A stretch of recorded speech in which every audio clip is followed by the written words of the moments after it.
भूतिया गांव, राजस्थान की श्रापित हवेली। अध्याय 1। हवेली का रहस्य।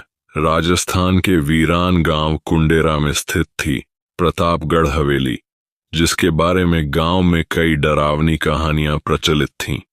लोग कहते थे कि वहां जो भी गया वह वापस नहीं लौटा। गांव के 4 दोस्त: 1 वीरेंद्र, वीर, निडर और जिज्ञासु। 2 रजत, डरपोक लेकिन वफादार। 3 संध्या, तर्कशील और समझदार। 4 मीरा, इतिहास की शौकीन।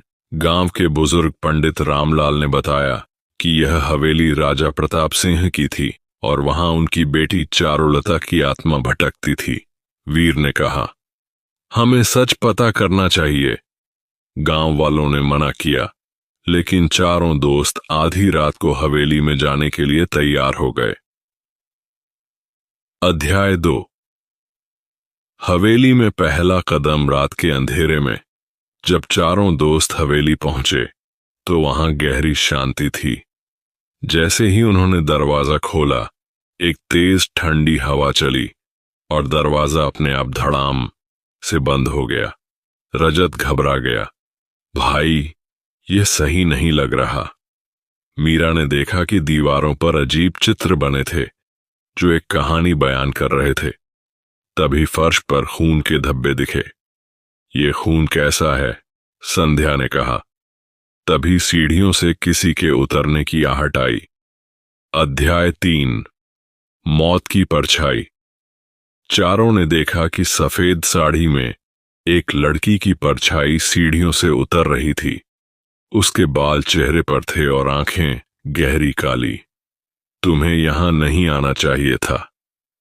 एक डरावनी आवाज हवेली में गूंज उठी। अचानक हवेली की मोमबत्तियां जल उठीं और दीवारों से खून टपकने लगा। रजत कांपते हुए बोला, हमें भागना चाहिए। तभी हवेली के छत से एक हाथ नीचे गिरा और रजत की गर्दन पकड़ ली। छोड़ो मुझे, रजत चीखा।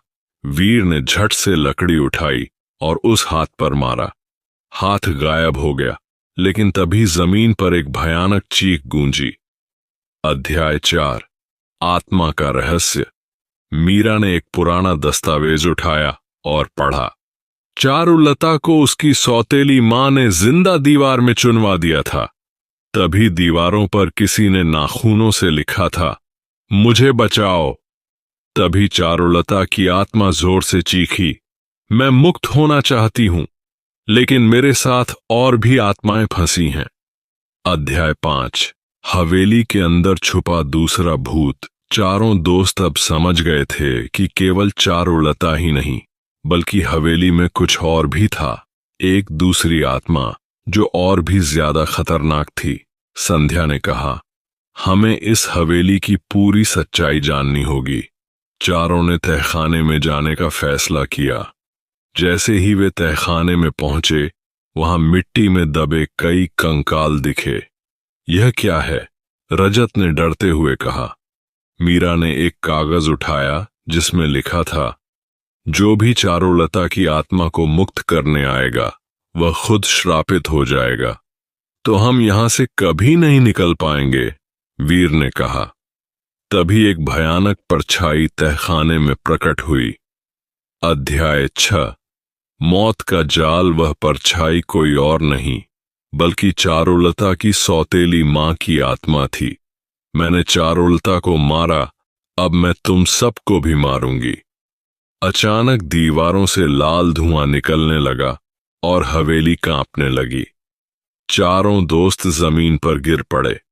संध्या ने कहा, हमें हड्डियां जलानी होंगी। तभी चारुलता की आत्मा वहां आ गई और कहा, अगर तुम मेरी हड्डियां जलाओगे तो मैं मुक्त हो जाऊंगी, लेकिन हवेली का श्राप कभी नहीं टूटेगा। अध्याय 7। श्राप की सच्चाई। मीरा ने मंत्र पढ़ना शुरू किया और वीर ने हड्डियां जलानी शुरू की। तभी हवेली की दीवारों से चीखें आने लगीं और अचानक सौतेली मां की आत्मा जोर से चीखी, नहीं, ये नहीं हो सकता। एक तेज गड़गड़ाहट हुई और सौतेली मां की आत्मा जलकर राख बन गई। चारुलता की आत्मा भी मुस्कुराई और बोली, अब मैं मुक्त हूं। जैसे ही चारुलता की आत्मा हवेली से बाहर निकली, हवेली की दीवारें गिरने लगीं। चारों दोस्त बाहर भागे और देखते ही देखते पूरी हवेली धूल में बदल गई। अध्याय 8। श्राप की वापसी। अगली सुबह गांव में सब लोग इकट्ठे हुए। चारों ने हवेली की पूरी कहानी सुनाई। गांव वालों ने कहा, अब गांव सुरक्षित है। लेकिन उसी रात वीर अपने कमरे में सो रहा था। तभी हवा में वही महक आई। फिर खिड़की पर किसी ने दस्तक दी। टॉक टॉक टॉक। वीर ने धीरे से खिड़की खोली और देखा कि वहां कोई नहीं था। लेकिन जैसे ही उसने पलट कर देखा तो आईने में वही लाल आंखों वाली परछाई खड़ी थी।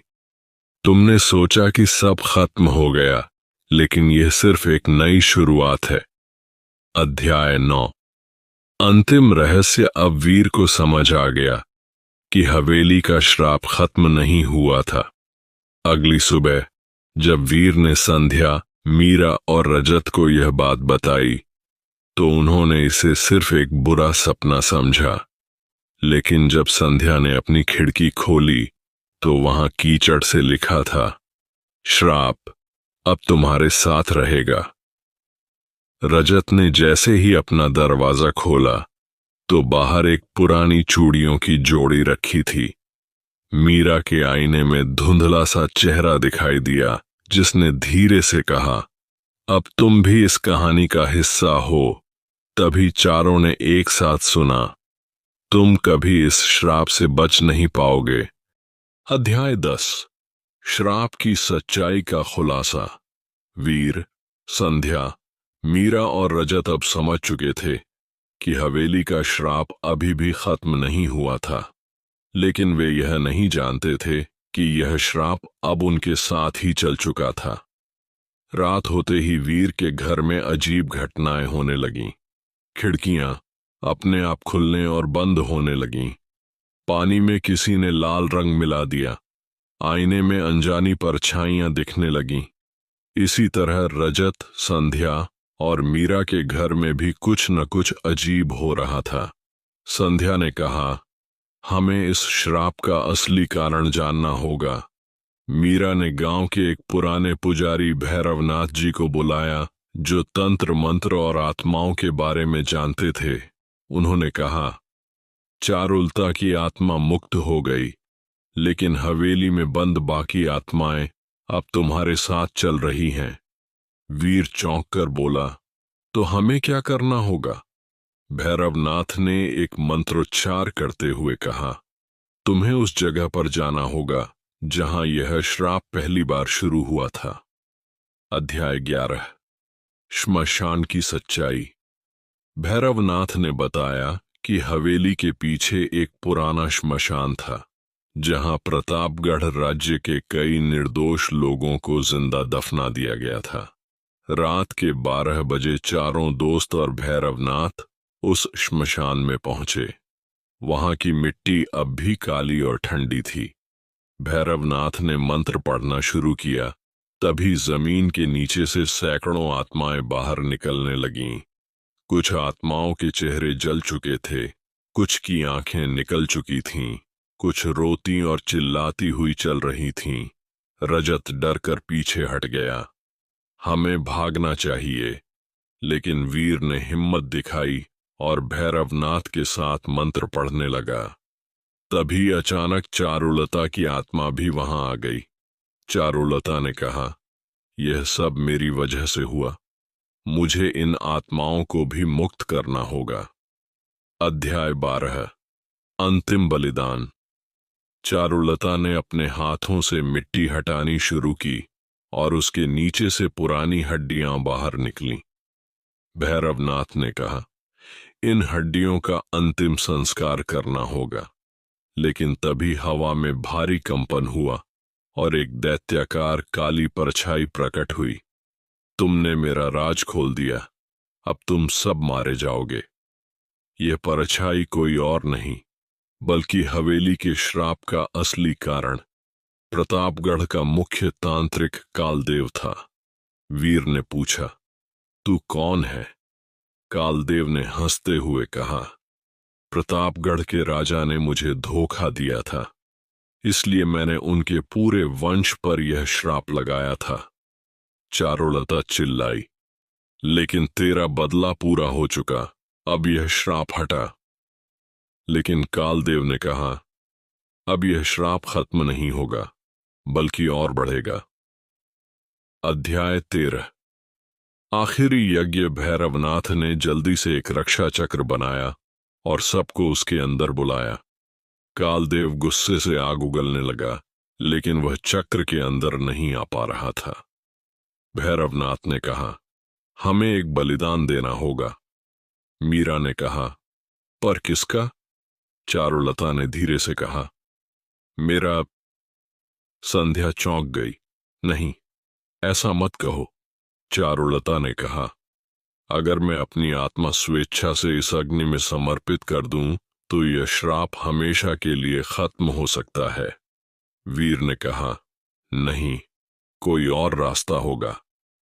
लेकिन चारुलता पहले ही यज्ञ की पवित्र अग्नि में समा चुकी थी। जैसे ही उसकी आत्मा भस्म हुई, कालदेव की आत्मा चीखने लगी और देखते ही देखते गायब हो गई। गांव में अचानक तेज रोशनी फैली और हवेली की जगह एक शुद्ध भूमि बन गई। अध्याय 14। श्राप का अंत या एक नई शुरुआत। गांव वाले बहुत खुश थे कि हवेली और आत्माओं का आतंक खत्म हो गया। वीर, संध्या, रजत और मीरा को लगा कि अब सब कुछ ठीक हो गया है। लेकिन कुछ दिनों बाद जब वीर अपने कमरे में था तो उसे लगा जैसे कोई उसकी परछाई के पीछे खड़ा हो। उसने खिड़की की ओर देखा तो वहां कुछ लाल आंखें चमक रही थीं। मीरा को अचानक हवेली के खंडहरों की तरफ देखने पर चारुलता की छाया दिखाई दी। संध्या के कमरे में रखा एक पुराना आईना अपने आप हिलने लगा। रजत को एक दिन अपनी छत पर पुरानी चूड़ियों की खनक सुनाई दी। तभी चारों को एक ही आवाज सुनाई दी, तुमने सोचा कि यह खत्म हो गया, पर यह तो सिर्फ एक नई शुरुआत है। समाप्त या शायद नहीं।